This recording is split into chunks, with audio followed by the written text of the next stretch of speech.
Every position in football explained. The goalkeeper. You know that player who stands between the posts for 89 minutes, touches the ball maybe 6 times, and then gets blamed when the team loses. That's the goalkeeper, and it is the loneliest job in sport. Everyone else on the pitch gets to make mistakes and recover. A midfielder gives the ball away, he wins it back. A striker misses a chance, he gets another one. The goalkeeper makes one mistake and it's in the net. There's no recovery. There's no second chance. The scoreboard just changes. But here's what people don't understand about modern goalkeepers. The job is not just shot stopping anymore. It hasn't been for years. Today's goalkeeper is the first player in the build-up. When your team has the ball, the goalkeeper drops into position like an extra centre-back, receives passes under pressure, and distributes with both feet. Clubs now scout goalkeepers specifically for their ability to play out from the back. If you can't pass, you can't play for a top team. That's just the reality now. The best goalkeepers in the world right now are making saves that physically should not be possible, and then immediately switching to playing a 40-yard pass out to a full-back. That combination is what separates elite from average. Physically, goalkeepers need explosive short-range power. The distance between the posts is 7.32 meters. Shots travel at over 100 kilometers per hour at the top level. The goalkeeper has less than half a second to react. Less than half a second. And they have to dive across nearly 8 meters of space to cover it. One position, one player, one mistake changes everything. The centre-back. If the goalkeeper is the last line of defense, the centre-back is the wall in front of him. There are usually 2 of them sitting at the heart of the defense, and their entire job is to stop the other team from scoring. Simple in theory, completely brutal in practice. A centre-back has to win aerial duels against strikers who have spent their entire career perfecting the art of losing them. He has to read where the ball is going before it's been played.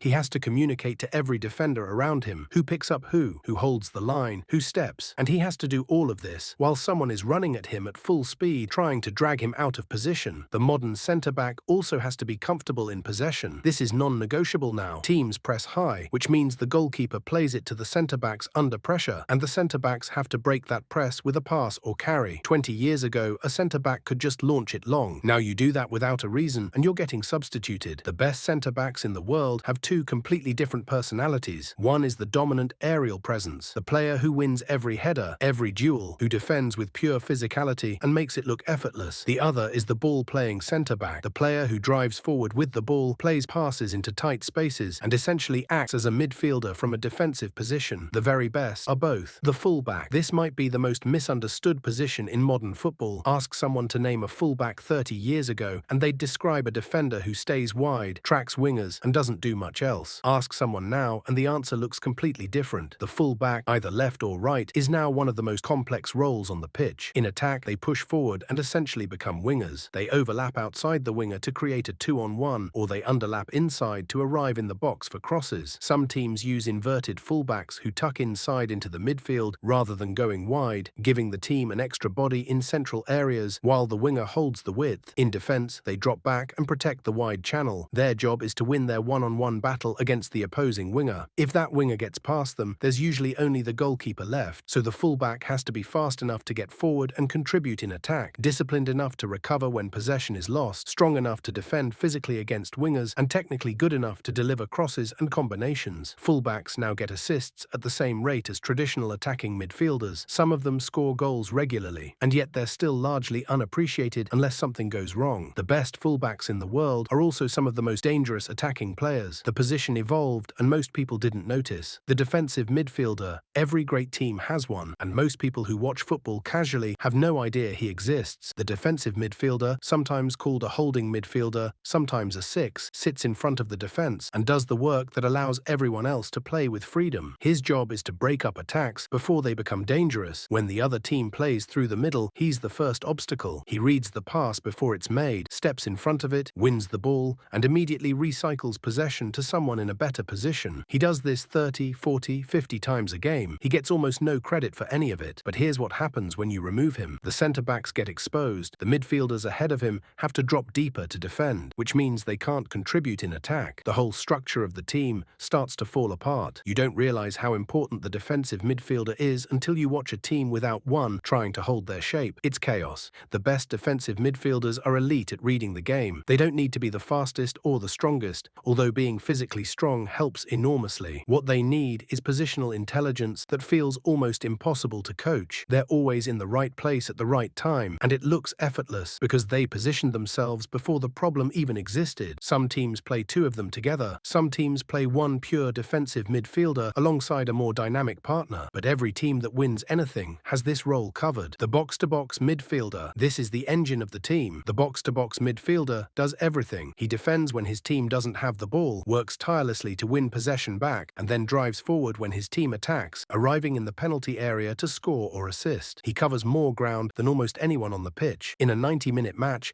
a top box-to-box midfielder can run over 13 kilometers. The role requires an almost absurd combination of qualities: defensive awareness and work rate, technical ability to keep the ball under pressure, physical stamina to operate at high intensity for the full 90 minutes, and the attacking instinct to arrive in dangerous positions at the right moment. It is the least specialist position in football in the sense that it requires everything from everyone. There is no hiding spot in this role. A box-to-box midfielder who is poor defensively is a liability. One who can't contribute in attack is just a defensive midfielder with a longer run. The position demands the complete package. The great box-to-box midfielders are some of the most valuable players in the world precisely because they're so difficult to replace. You can find a pure defensive midfielder. You can find a creative playmaker. Finding someone who does both across 90 minutes at the highest level, that's rare. The attacking midfielder. If the defensive midfielder is the one nobody sees, the attacking midfielder is the one everyone watches. This is the most creative position on the pitch. The attacking midfielder, sometimes called a 10, after the shirt number historically associated with the role, operates in the space between the opposition's midfield and defense. That space is called the half space, or simply the hole, and it is the most dangerous place on the football pitch. From this position, the attacking midfielder sees everything. He receives the ball facing forward, which means he can immediately threaten the defense. He can play the final pass that splits the defensive line and releases a striker one-on-one. He can drive at defenders and create his own shot. He can drop deep to receive, turn, and start attacks himself. The best number 10s in history, the players who defined this position, were essentially artists. They saw passes that didn't exist until they played them. They understood angles and timing in ways that were almost impossible to explain to someone who didn't have it naturally. Modern football has made the position harder to play. Teams press higher, the space in behind is smaller, and the physical demands have increased dramatically. Some managers have moved away from the traditional number 10 entirely, preferring to use that space with a third central midfielder instead. But when a true attacking midfielder is at his best, he can single-handedly unlock any defense in the world.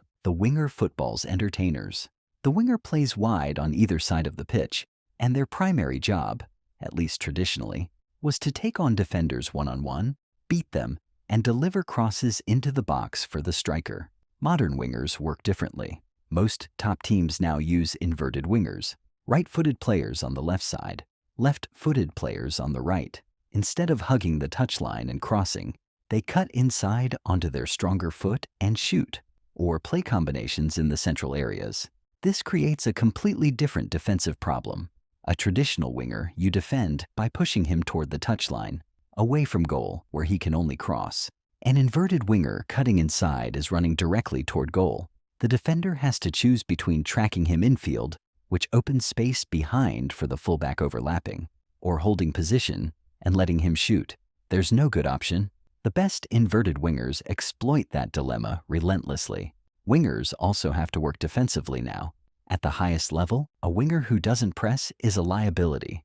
When the team loses the ball, the winger immediately becomes the first defender, pressing the opposing fullback to win possession high up the pitch. That transition from attacker to presser has to happen instantly, every single time. The most dangerous wingers in the world right now combine elite pace, technical ability in one-on-one situations, and the end product, goals and assists, to justify their position. The striker. One job, score goals. Simple. Nothing about it is simple. The striker plays furthest forward on the pitch, which means he spends most of the game isolated from teammates, surrounded by two center-backs who are physically dominant and specifically trained to stop him from existing. To succeed in this environment, different strikers use completely different approaches. The target striker is physical, dominant in the air, and holds the ball up to bring teammates into play. He wins aerial duels, brings the ball down under pressure from center-backs, and lays it off to the midfielders arriving behind him.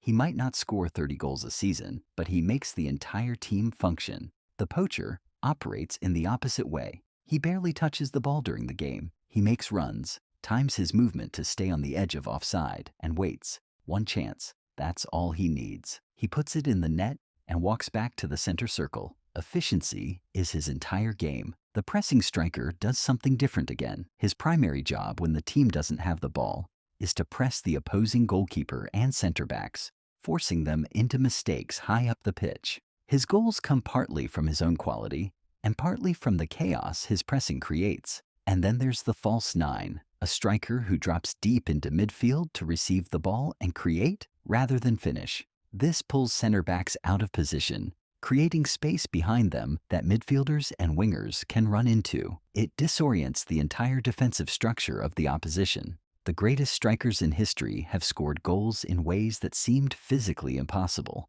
They have found space where no space existed. They have scored with parts of the body that didn't make sense.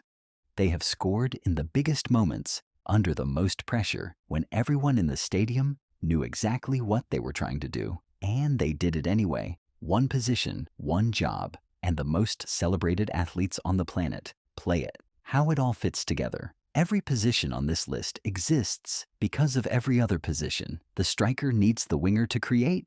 The winger needs the fullback to overlap and give him options. The fullback needs the defensive midfielder to cover the space he leaves behind. The defensive midfielder needs the center-backs to communicate around him. The center-backs need the goalkeeper to command his area. Remove any single position, and the whole structure breaks. Get all 11 working together, and you get something that looks less like sport and more like something choreographed, fluid, connected, devastating. That's football. 11 positions, 11 jobs, one team.